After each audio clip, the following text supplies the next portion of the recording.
রাতের ঘুম কেড়ে নেওয়া, শিহরণ জাগানো ভৌতিক কাহিনী। আজকের কাহিনী ব্যাচ 2010। সন্ধ্যা 5টা নাগাদ আমার সব কাজ শেষ করে অবশিষ্ট বাক্সটার থেকে জিনিসপত্র বের করছিলাম। আমার রুমমেট সম্রাট ফোনে তার মা বাবার সঙ্গে কথা বলছিল।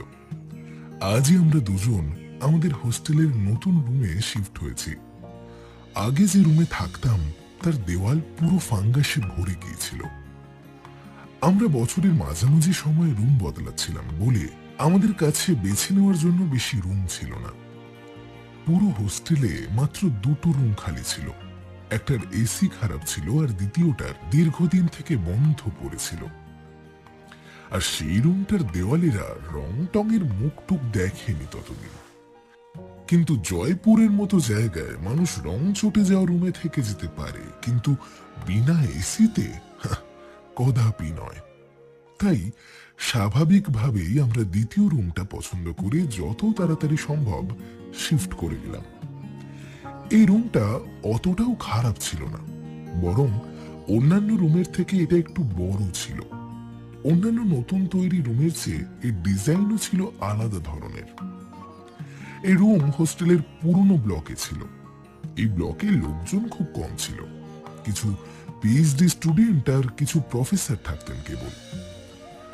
আমি আর সম্রাট ইঞ্জিনিয়ারিং এর ফাইনাল ইয়ারের স্টুডেন্ট, আর বলা যায় ব্লকের কনিষ্ঠ সদস্য ছিলাম। এই ব্লকটা আমাদের হোস্টেলে সব থেকে প্রথমে তৈরি হয়েছিল, আর কলেজের সব থেকে পুরনো 2010-এর শুরুতে যে স্টুডেন্টরা ছিল তারা এখানে থাকতো। কিন্তু কেন জানি না ধীরে ধীরে এই ব্লককে বন্ধ করে দেওয়া হয়েছে। এখন আর বেশি রুম থাকার যোগ্য নেই। কিন্তু আমার প্রথমেই কিন্তু এই রুমে খুব আপন আপন একটা অনুভূতি হলো, যেন কোনো চেনা পরিচিত প্রাণ শক্তি আছে এইখানে আশেপাশে। পুরো রুম সাজিয়ে গুছিয়ে আমি স্নান করতে গেলাম, আর আমার রুমমেট নিজের বন্ধুদের সঙ্গে চলে গেল বাস্কেটবল খেলতে। স্নান সেরে নিয়ে রুমে এসে আমি জানলা খুলে দিলাম, নিজের অ্যাস্ট্রে বের করে একটা সিগারেট ধরালাম। রাত হলে জয়পুরের যেন রূপই বদলে যায়। মনে হয় সকালের উত্তপ্ত রোদ্দুরে চিরচিরে আর থম হয়ে যাওয়া প্রকৃতি রাত হতেই চাঁদকে দেখে খুশিতে গলে গলে পড়ছে। পুরো দিনের সমস্ত উত্তাপ যেন 1 সেকেন্ডে চাঁদের সামনে ঠান্ডা হয়ে যায়। শেষ টানটা আমি সিগারেটে দিয়ে সিগারেটটা নিভিয়ে ফেললাম, আর জানলা বন্ধ করার জন্য উঠলাম। রুম অন্ধকারে ছেয়ে গেছিল। কেবল জানলা দিয়ে জ্যোৎস্না আর দূর গলি থেকে হালকা আলোর আভাস আসছিল। জানলা বন্ধ করতেই এক ছায়ার মতন কিছু দেখতে পেলাম। আমার ঠিক পিছনেই কেউ যেন দাঁড়িয়ে রয়েছে। আমি সঙ্গে সঙ্গে ঘুরে গিয়ে চিৎকার করে উঠলাম, সম্রাট! কিন্তু কাউকে দেখতে পেলাম না। হয়তোবা আমার চোখের ভুল ছিল। সম্রাট বেশ রাত্রিরে প্রায় 10টার সময় রুমে ফিরল। এসেই আমি খেয়েছি কিনা জিজ্ঞেস করলো। আমি এখনো খাইনি শুনে মুখ ভার করে বলল, আরে খাসনি কেন? খেয়ে নিতে হয় তো ইয়ার, আজ মেশে বিরিয়ানি ছিল। আমি সম্রাটকে জানাই যে আজ ভীষণ ক্লান্ত থাকার জন্য কিছুই খাওয়ার ইচ্ছে হয়নি। শুনে সে একটু কাঁধ বাঁকিয়ে স্নান করতে চলে গেল। আসলে একটা কথা আমায় কুরে কুরে খাচ্ছে। যেদিন আমি প্রথমবার এই রুম দেখতে আসি, তখনও কারো এক ছায়া মূর্তি আমি দেখলাম, যেন কোনো আত্মীয় আমার সাথে দেখা করতে এসছে। এসব কি সত্যি, নাকি সবটুকুই আমার ভ্রম? এই অনুভব কি শুধুই আমার হয়েছে, না সম্রাটেরও হয়েছে? সারাদিনের খাটাখাটুনিতে শুয়ে শুয়ে কখন যে ঘুম চলে এসেছে তা আমি বুঝতেও পারিনি। হঠাৎ কারো কান্নার আওয়াজে ঘুমটা ভেঙে যায়। ঘড়িতে দেখি 3:30 বাজে। আমি গভীর ঘুমে আচ্ছন্ন ছিলাম, তাই ভালো করে ঘুম ভাঙতে সেই আওয়াজ এত জোরে আর তীক্ষ্ণভাবে কানে ধাক্কা দিতে থাকে যে মরা মানুষও বুঝে জেগে যাবে। আমি ঘাবড়ে গিয়ে উঠে পড়ি, সম্রাটকে ডাকি, কিন্তু কোনো জবাব পাই না। ওর বিছানার কাছে গিয়ে কম্বল উঠিয়ে দেখি, আরে ও তো বিছানাতেই নেই। এটা দেখে আমার হার্টবিট আরো বেড়ে যায়। প্রত্যেক সেকেন্ডে সেই কান্নার আওয়াজ আরো তীক্ষ্ণ হয়ে আর হাড় হিম করে দিয়ে বাড়তেই থাকে। আমি আমি দরজা খুলে ছুটতে ছুটতে বাইরে যাই। ভাবি, আওয়াজ শুনে নিশ্চয়ই বাইরে জবরদস্ত ভিড় জমা হয়ে গেছে। কিন্তু দূর দূর পর্যন্ত একটা লোকও আমার নজর এলো না। আমি শুধু সেই আওয়াজ অনুসরণ করে ছুটতে থাকি আর দেখি একটি ছেলে সিঁড়িতে বসে কেঁদে চলেছে। আমি তাকে 5 তলার থেকে দেখেছিলাম। তার শরীর রক্তে ভেসে যাচ্ছিল। সে 1 তলার সিঁড়িতে যেন নিস্তেজ হয়ে পড়ে আছে। আমি কিছু না ভেবে চিন্তেই প্রায় ছুটতে ছুটতে নিচে নামতে থাকি তাকে সাহায্য করার জন্য। খুব আশ্চর্য লাগে যখন দেখি যে আমি যেমন যেমন তার কাছে পৌঁছাতে থাকি, ধীরে ধীরে তার কান্নার আওয়াজও কম হতে থাকে। এভাবেই আমি ছুটতে ছুটতে 1 তলায় পৌঁছে যাই আর অবাক হয়ে দেখি যে সেই জায়গাতে কেউ নেই। আমার মাথা ঘুরতে থাকে। আমি সত্যি সত্যি তাকে রক্তে ভেসে যাওয়া অবস্থায় এইখানেই বসে থাকতে দেখেছি। কিন্তু এখানে এখন কোনো রক্তের দাগ দেখা যাচ্ছে না, আর সেই ছেলেটিরও কোনো চিহ্ন রয়েছে। কিন্তু এ কেমন করে হতে পারে? আমার চোখ আর বুদ্ধি দুই কেমন করে আমাকে এমন ভ্রমে ফেলতে পারে? আমি তাকে খুঁজতে খুঁজতে ব্লকের বাইরে চলে আসি। কিন্তু ভীষণ আশ্চর্যের ব্যাপার এই যে এখানে একজন গার্ডও আমার নজরে পড়ছিল না, যখন কিনা তাদের সব সময় পাহারা দেওয়ার জন্য এখানেই উপস্থিত থাকার কথা। প্রত্যেক মুহূর্তে আমার মাথার চিন্তার ঝড় বয়ে যাচ্ছিল। সবকিছু একটা স্বপ্নের মতন লাগতে লাগলো। ঠিক তখনই আবার আমার কানে ধীরে ধীরে সেই কান্নার আওয়াজ ফিরে আসতে শুরু করলো। আমি দ্রুত পায়ে সেই আওয়াজ অনুসরণ করে এগিয়ে যেতে থাকলাম। এবার বুঝতে পারলাম যে এই আওয়াজ আমাদের ভলিবল কোর্ট থেকে আসছে। সেখানে গিয়ে পৌঁছে আমি 4 জন ছেলেকে দেখতে পাই। 3 জন দাঁড়িয়ে আছে আর একজন হাঁটু মুড়ে বসে আছে। যে ছেলেটিকে আমি আগে দেখেছিলাম, নিশ্চয়ই সেই ছেলেটি মাটিতে সন্ত্রস্ত হয়ে বসে আছে। কেঁদে কেঁদে তার হাল এতটাই খারাপ হয়ে গেছিল যে শ্বাস নিতেও বুঝি তার কষ্ট হচ্ছে। তার শরীর থেকে এখনো রক্ত বয়ে যাচ্ছে। বাকি 3 জন তাকে ঘিরে খুব চাপা স্বরে কিছু বলছিল, আর প্রত্যেক জবাবের পর তাকে মেরে যাচ্ছিল।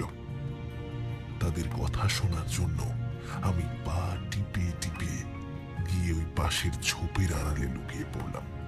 আমার কানে আসলো, ভাই, এ সবাইকে বলে দেবে একে এমনি এমনি ছেড়ে দিতে পারি না।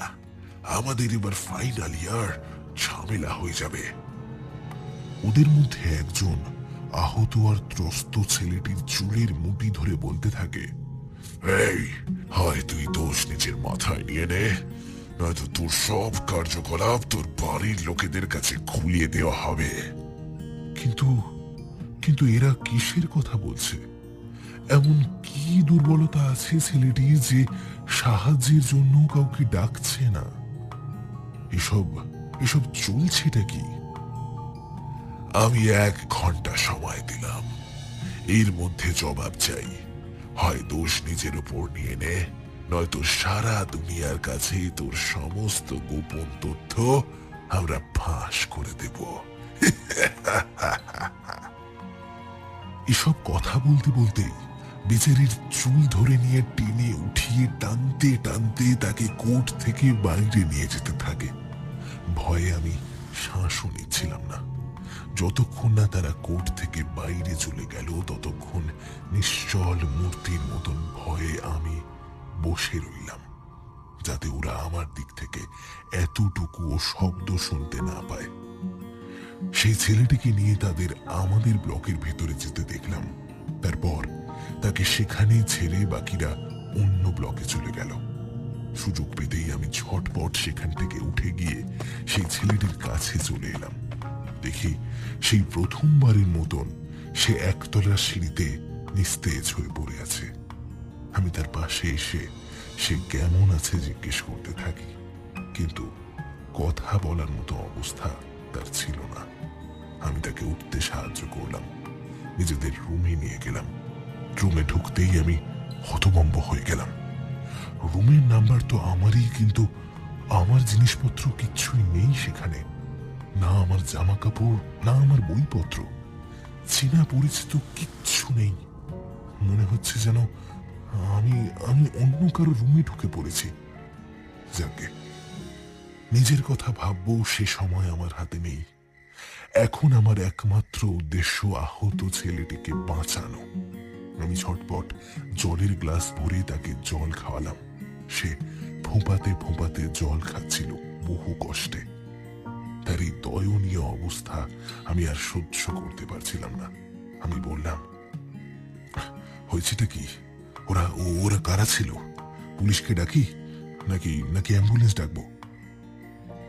সেই গ্লাস রাখতে আমি এক নিঃশ্বাসে সব জিজ্ঞেস করে ফেললাম। আমি শুধুমাত্র তার সাহায্য করতে চাইছিলাম, কিন্তু সে এবার মুখ খুলল। এখন এখন আর এখন আর কেউই আমায় সাহায্য করতে পারবে না। আমি আমি ফেঁসে গেছি। সেই ছেলেটা ভয়ে কাঁপতে কাঁপতে বলল। আমি তাকে জানালাম যে আমার যতটুকু ক্ষমতা হবে আমি করব। একবার কেবল সে জানাক যে কি হয়েছে। জানতে পারলে হয়তো আমি কিছুটা সাহায্য করতে পারি। সে দীর্ঘশ্বাস নিয়ে এবার বলল, ওই তিনজন ছেলে নিজেরা বন্ধু, আর হোস্টেলে একসঙ্গে ড্রাগস বিক্রি করে। তাদের বিক্রি করা ড্রাগস নিয়ে এক স্টুডেন্ট ভয়ানক অসুস্থ হয়ে পড়ে। মেডিকেল রিপোর্টে অসুস্থতার কারণ হিসাবে লেখা ছিল ড্রাগসের সেবন। এটা নিয়ে হোস্টেলে হইচই শুরু হয়ে গেল। সকলে জেনে গেল যে কেউ এখানে ড্রাগস বিক্রি করছে। ওই তিনজন বন্ধুর মধ্যে একজন আমার রুমমেট। বেশিরভাগই সে ড্রাগস আমাদের রুমেই লুকিয়ে রাখত। ব্যাস, চেকিং শুরু হতেই ওয়ার্ডেন ধরে ফেললেন। এবার কালকে আমাদের জন্য কমিটি বসবে। জানতে চাওয়া হবে যে এই ড্রাগস আসলে কার, আমার নাকি আমার রুমমেটের। আমার রুমমেট নিজেকে আর তার বন্ধুদের বাঁচানোর জন্য চাই যে এই অপরাধ আমি নিজের ঘাড়ে নিয়ে নিই আর ওদেরকে বাঁচিয়ে দিই। না হলে সে আমার মা বাবাকে জানিয়ে দেবে যে প্রত্যেক বছর আমি প্রায় সব পেপারেই ফেল হয়ে যাই আর গরমের ছুটিতে হোস্টেল থেকে আবার পরীক্ষা দিই। 3 বছর থেকে গরমের ছুটিতে আমি বাড়ি যাইনি। প্রত্যেকবার আমি কখনো প্রজেক্ট তো কখনো ইন্টার্নশিপের বাহানা দিয়ে হোস্টেলেই থেকে যাই। আমার বাড়ির লোকেরা আমায় নিয়ে গর্ব করে। মা বাবারা ভাবেন যে তাদের ছেলে বোধ হয় কত মনোযোগ দিয়ে পড়াশোনা করে। আমি অত্যন্ত সাধারণ পরিবারের ছেলে। আমার 2টো ছোট্ট ভাই আছে। এতদিন পরে ছেলেকে ইঞ্জিনিয়ারিং পড়তে দেখে মা বাবার মনে এক আশার কিরণ জেগে উঠেছিল। আমাকে গরমের ছুটিতে এখানে থেকে যেতে দেখে তাদের মনে হয় যে আমি কঠিন পরিশ্রম করে সফলতার দিকে এগিয়ে যাচ্ছি। কিন্তু কিন্তু যদি আমার এতটুকু সত্যিও তাদের কানে যায়, তবে মরা বাঁচা তাদের কাছে সমান হয়ে যাবে। আর না আমি নিজের মাথায় মিথ্যে অপরাধের বোঝা নিয়ে চলতে পারবো, আর নাই বা আমি আমার বাড়ির লোকদের সত্যিটা জানাতে পারবো। আমি আমি ফেঁসে গেছি। ছেলেটির এই কথা শুনে আমি আর বলার জন্য কোনো শব্দ খুঁজে পেলাম না। বোবা হয়ে বসে রইলাম। আমার বোধ বুদ্ধি কিছুই কাজ করছে না।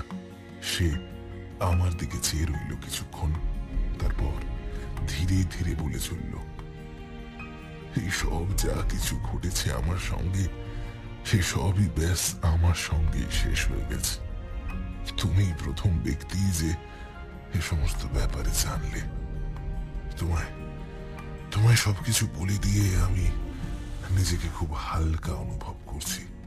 ধন্যবাদ বন্ধু, আমি আমি চলি। এই বলেই সে উঠল আর জানলা দিয়ে নিচে ঝাঁপিয়ে পড়ল। আমি চিৎকার করতে করতে তার পিছনে ছুটলাম, কিন্তু আমার ঘুম ভেঙে গেল। মানে সবটাই একটা একটা স্বপ্ন ছিল। আমি দেখলাম আমার পাশের বিছানায় সম্রাট এখনো ঘুমাচ্ছে। ঘড়িতে তাকিয়ে দেখলাম সকাল 8:30 বাজে। কিছুক্ষণ তো আমি বুঝে উঠতেই পারছিলাম না যে এটা সত্যি ছিল নাকি সবটাই স্বপ্ন। সবকিছুই হালকা কুয়াশায় মোড়া দেখছিলাম। এ ঘটনা কি সত্যিই কখনো ঘটেছিল, না সবটুকুই আমার কল্পনা? এ সমস্ত কিছু ভাবতে ভাবতে আমি নিজের জলের বোতল নিয়ে রুমের বাইরে এলাম। দেখলাম আমার রুমের সামনে একটা আইডি কার্ড পড়ে রয়েছে। উঠিয়ে দেখি যে তাতে সেই স্বপ্নের ছেলেটির ছবি, যার পাশে লেখা আছে ব্যাচ 2010।